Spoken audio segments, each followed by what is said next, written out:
अस्सलामु अलैकुम। भारत के वजीर दिफा राजनाथ सिंह का बयान सामने आ गया है।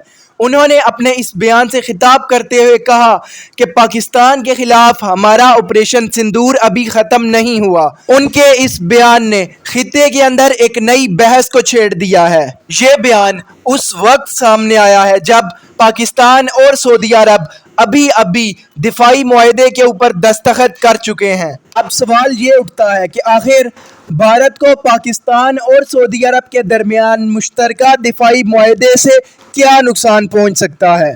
भारत के गल्फ कंट्रीज़ के साथ बहुत अच्छे ताल्लुकात हैं। हर साल लाखों वर्कर्स सऊदी अरब के अंदर जाते हैं और उनकी इकॉनमी को बूस्ट करते हैं। खसूसन मुत्तहिदा अरब अमारात के साथ भारत के ताल्लुकात बहुत अच्छे हैं। इसराइल बारहा ये ऐलान कर चुका है कि फ़लस्तीनी अथॉरिटीज़ जिस मुल्क के अंदर हैं, इसराइल उधर हमला करेगा। तो इस दफ़ा अगर वो कतर के बाद सऊदी अरब के ऊपर हमला करने का तसव्वुर भी करता है तो ये एक मुश्तरका हमला होगा जिसे पाकिस्तान के ऊपर भी तसव्वुर किया जाएगा। इसलिए इंटरनेशनल पॉलिटिक्स की ये गेम के अंदर पाकिस्तान को इंडिया के साथ जिस हद तक मुमकिन हो इंगेज किया जाएगा ताकि पाकिस्तान गल्फ कंट्रीज़ के साथ मुश्तरका दिफा ना कर सके। इंडियन डिफेंस मिनिस्टर का बयान जिसके ऊपर बहस छिड़ी हुई है, उन्होंने कहा कि हमने ऑपरेशन सिंदूर को पाकिस्तान के खिलाफ अभी पाज किया है, ख़त्म नहीं किया।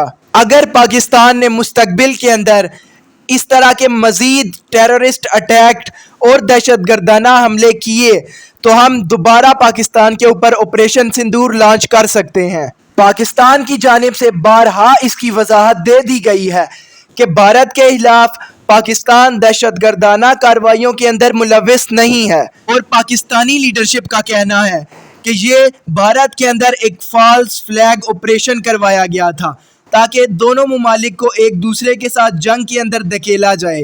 और इंडिया अभी तक कोई ठोस सबूत नहीं फराहम कर सका कि आया दहशतगर्द पाकिस्तान से आए थे या वो इंडिया के अंदर ही मौजूद थे, और ना ही इंडिया उनको पकड़ सका। अपने इस बयान के अंदर राजनाथ सिंह ने मजीद कहा कि अगर पाकिस्तान इन दहशतगर्दाना कार्रवाइयों से बाज नहीं आता तो इंडिया पाकिस्तान का कश्मीर छीन लेगा और पाकिस्तान के तमाम दरियाओं को बंद कर देगा। ये एक बहुत बड़ा बयान है जो इंडिया के अज़ाइम को वाज़े करता है। वो पाकिस्तान से हर सूरत में जंग कर कर ही रहेंगे। डिफेंस मिनिस्टर ने कहा कि पाकिस्तानी कश्मीर जो पाकिस्तान के ज़ेरे असर है, उधर के हालात बहुत ज़्यादा ख़राब हैं। पाकिस्तान की इकॉनमी अपने पैरों के ऊपर खड़ी नहीं हो पा रही।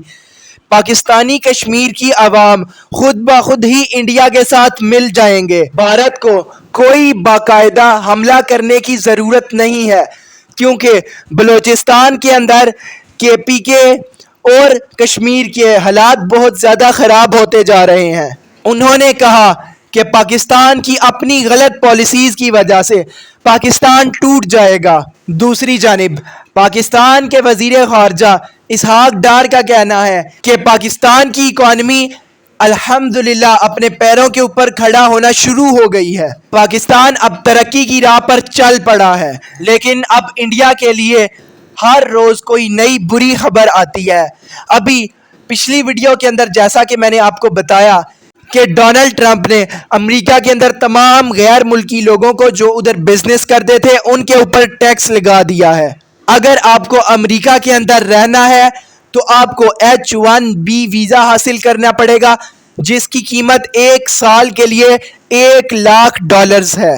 ये इंडिया की इकॉनमी के लिए सबसे बड़ा झटका था क्योंकि अमेरिका के अंदर 70% से ज़ायद लोग इंडियंस काम कर रहे हैं। और टैरिफ्स का तो आप जानते हैं कि डोनाल्ड ट्रंप इंडिया के ऊपर 50 से 55% टैरिफ्स लगा चुका है जो एशिया के सबसे हाईएस्ट हैं। तो नाजरीन, ये थी तमाम डेवलपमेंट। पाक सऊदीया मुआहदे के बाद इंडिया के डिफेंस मिनिस्टर राजनाथ सिंह का ये धमाका खेज बयान क्या पाकिस्तान और सऊदी अरब के खिलाफ है? मज़ीद अपडेटेड और लेटेस्ट वीडियोस के लिए चैनल को सब्सक्राइब करें और वीडियो पसंद आए तो उसको लाइक करें।